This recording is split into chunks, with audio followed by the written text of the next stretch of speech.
رجل راعي إبل، راعي إبل. بس الآن راعي الإبل دول المثقفين يقبلوا صديق؟ دول اللي يتعاملون بالانترنت وقاعد الليل كله يزور بالفيسبوك، يجيب صورة هذا يحطها بصف هاي المرأة وينزلها بالصورة يريد يسقطها. دول ماكو هاي الشلل هسه، هاي لا هي ماسونية، لا هي من السيخ، لا هي من بوذا، لا هي ماكو، ما تدري ملتها شنو، كلها تحمل نفس الملة، ترى كلها من نفس الفاسة. هذول هسه لو تجيبه هذا راعي الإبل يقبلوه صديق لو يعتبروه مو مثقف؟ قاعد عند الإمام موسى ابن جعفر سلام الله عليه، رجال عنده باعر، اللي يريد ينقل عفش من العمارة للناصرية يجي يأجر منه جمال، يروح للعمرة حملة دار يأجروا منه جمال، يعني شغلته نقل، شلون تريلات عنده. قاعد قبال الإمام سلام الله عليه، التفت للإمام قال له صفوان كل شيء منك حسن جميل ما خلا واحدة. بربك انت هسه لو عندك 50% الامام الحجه من يستعرضك الان ويقول لك عندك 50 مضبوط، مو كل زين؟ ناجح يعني. هسه 45 بلكي بقرار تمشي، بشفاعه بمجامله بشيء هم تمشي. بس احنا مثل طلابنا هالوقت، دور ثاني وما نجح، دور ثالث وما نجح، دور رابع وما نجح، بويا بلكي زحف وما نجح، شو اسوي لك؟ اجي احلل الاسئله بمكانها هيك. أو يجي وقال لك بلكي توصيهم وبلكي تقولهم، قال ليش كان قبل الطالب ينجح هسه بينجح؟ يا أخي ذب الموبايل من إيدك تنجح، يا أخي عوف اللابتوب وتنجح، عوف الانترنت وتنجح. ما يشتغلون. المهم هذا يقول له يا صفوان كل شيء منك حسن جميل ما خلا واحدة. بربك هذا ولي لو مو ولي اللي عنده بس وحدة؟ قال ما هي سيدي؟ قال كراك من هذا الطاغية انت تكريل جمالك لهارون، هاي المقاومة السلبية. قال له سيدي انا ما اكريته لا للهو ولا لطرب، وانما لبيت الله الحرام. البيت الله اخواني، ترى احنا الحرام اكلناه، يعني اكلنا حرام، ترى مو عبالك يعني، بس المفروض بينا نستحي من الله شويه. شلون الامام المعصوم سامعيته هاي صارت اكثر من ما شاء الله محفوظه اكثر من سلام عليكم، من مر على بيت هذا الرجل اللي رائحه الخمر تفوح منه واصوات الغانيات، وطلعت مرة ذب النفايات، وسألها الإمام لمن الدار؟ قالت له لمولاي. قالها مولاك عبد أم حر؟ قالت لا بل حر يملك عقارات وما شاء الله. قال صدقتي والله لو كان عبدا لله لاستحى من الله. رجعت مرتبكة مضطربة ايش بيك؟ سألها قالت له مر بي رجل يقول لو كان عبدا لله لاستحى من الله، منحرف داعر متحلل.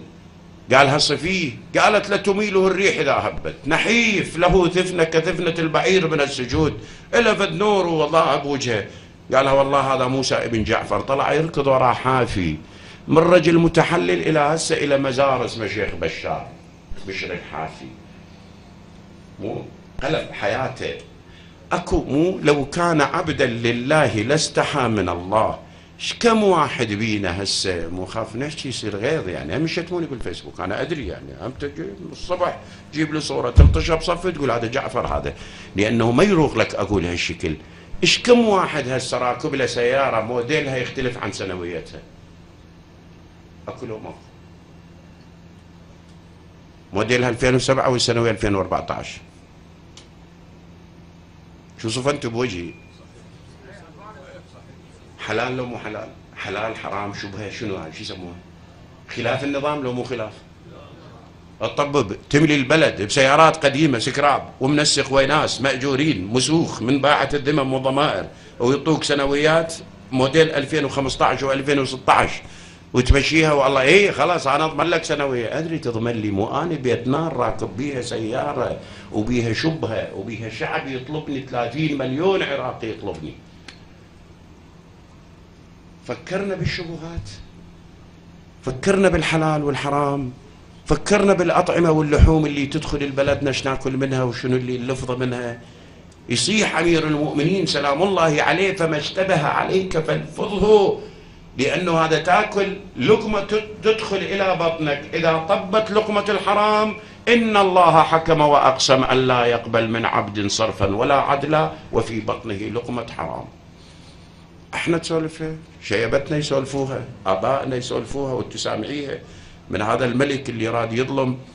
مو ملك كل ما يظلم الله ينتقم منه يقصف عمره، يجي ملك يقصف عمره. طلع مو شعب هذا ابويا يشور، اجى ملك قال انا راح انتقم منهم بس يدعون وما يستجاب لهم. من قالهم كل واحد يجيب له كيلو طحين، جمعوهن، رد عليهم ورا فتره تعالوا كل من ياخذ طحيناته بطلنا. قوم رجعوا وما اخذوا طحيناتهم نفسهن، اخذوا غيرهن، واذا حاط له 100 غرام اخذ 110، واللي ماخذ 1000 غرام اخذ 1100، وهكذا وكل الناس حرام. قال للربعه اكلوا هسه بوقوا براحتكم، لانه بعد الشعب يدعو فلا يستجاب له. فوكلونا. هذا هم الرجال صفوان. شنو الغلط اللي عنده؟ الغلط اللي عنده قال له انت تأجر كرا. هو كل عقله صفوان الجمال انه من يأجر لهارون يأجر للحج، فمو حرام. تدري ايش سأل الامام؟ قال له تأجر بكروة. قال له بلي مو مجاملة. قال له أتحب بقاءه حتى تأخذ منه الكرا؟ تحب بقاءه وديمومته لما تأخذ منه كروتك؟ قال بلى. قال من أحب بقاءه فهو منه، فكيف بك لو نودي عليك بأعوان الظلم يوم القيامة. احنا بدينا الآن بدت ظواهر عندنا ناخذ روايانا وبيارغنا ونروح خارج الحدود. الأردوغان نعرض قدامه مقابل شنو؟ ما أعرف، مقابل دولار. أردوغان عربي، أردوغان ولي من الأولياء. يعني روحتنا لهناك شو اسمها؟ لو نعرضها على منطق الدين يسمح لنا الدين، مو الدين يقول ولا تركنوا إلى الذين ظلموا، شو يصير بكم؟ فتمسكهم النار. ما بدينا نفكر بس بالأمور الدنيوية، شنو أحصل وشنو أربح شنو أخسر. قال له كل شيء منك حسن جميل ما خلا واحدة. قال له سيدي من وضح له الإمام قام من يمه مرتجي يمه، قام يمه باع كل الغراض اللي عنده باعهن والجمال باعهن وصفى أموره. ودع لي هارون قال له اريد اروح للحج حضر جمالك. قال له سيدي انا كبرت بعد وما بي هاي الشغله الغيت. قال له لا انت ما بطلت، بس نعرف منو اللي نهاك، نعرف منو اللي نهاك. ارجوك هسه المرجعيه من قالت الرمي حرام التزمنا مثل التزام صفوان وبطلنا. انا واحد احتج علي حقيقه حجه ما قدرت ارده. قال لي انتم من استجبتوا لنداء المرجعيه استجبتوا حتى تدوروا الرواتب يسجلون بالشرطه والجيش. تشكون بطاله؟ قلت له لا بالعكس، ناس استجابت لنداء المرجعيه. قال خو ليش ما تستجيب لنداء المرجعيه وتبطل الرمي؟ حقني لو ما حقني؟ يا امر مرجعيه يقول لك الرمي حرام، ومرجعيه قالت لك روح جاهد، حملت السلاح ورحت تجاهد. ابنك اللي راح يلبي نداء المرجعيه واستشهد من يجي ليش تستقبله بالرشاش والرمي؟ والرمي محرم. اذا ما نعرضها على منطق الدين. دنيا والله ما يطربني انا الهوسه اذا ما بيها شيلات. نفد يوم واحد توفى رجل وانا كنت قريب من هذه، وصارت المساله ان يصار يمشي لا اله الا الله وحده لا شريك له، له الملك له الحمد، مو شي. لان هذا اللي شايلين جنازته يشوفنا، ترى يشوفنا يصيح يا اخوتي ويا حمله نعشي لا تغرنكم الدنيا كما غرتني ولا يلعبن بكم الزمان كما لعب بي. مو سلمان المحمدي رضوان الله عليه يقول لنا اياها، هذا يشوفنا. فقلنا نصيح هالشكل حتى هاي الكلمات مباركه تحفها الملائكه. وحقق بهاي اذني واحد من ناسنا. هو منو ناسنا؟ انا ترى ابنكم، ليش اسولف بلغتكم؟ لان اعرف مالاتكم وياكم عايش. واحد من ناسنا يقول الله ينتقم منكم. شنو ابويا بمكه نطوف لبيك اللهم لبيك، عم نريد نهوس نريد نرمي. شايب عمره بالسبعين وتوفى الله يرحمه وراح ولاقى ربه. ليش ما عندنا نعرض على منطق؟ قام صفوان باع الجمال بربك. هسه احنا نبيع الشيء اللي يقول لنا عليه المرجع حرام. والمرجعية نائبة الإمام لو ما نائبة الإمام في عصر الغيبة. في عصر الغيبة المرجعية نائبة الإمام، هي اللي تقول لنا هذا صح وهذا غلط. لكن احنا هواية أمور نبتعد عنها لأنها ما تتناغم مع مصالحنا.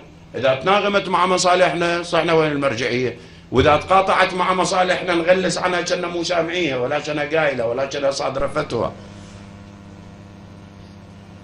إذن المواجهة المسلحة اللي تبناها الحسين، وهاي يسموها المواجهة السلبية، ولا تركنوا إلى الذين ظلموا فتمسكوا النار، ربوا ناسهم تربية.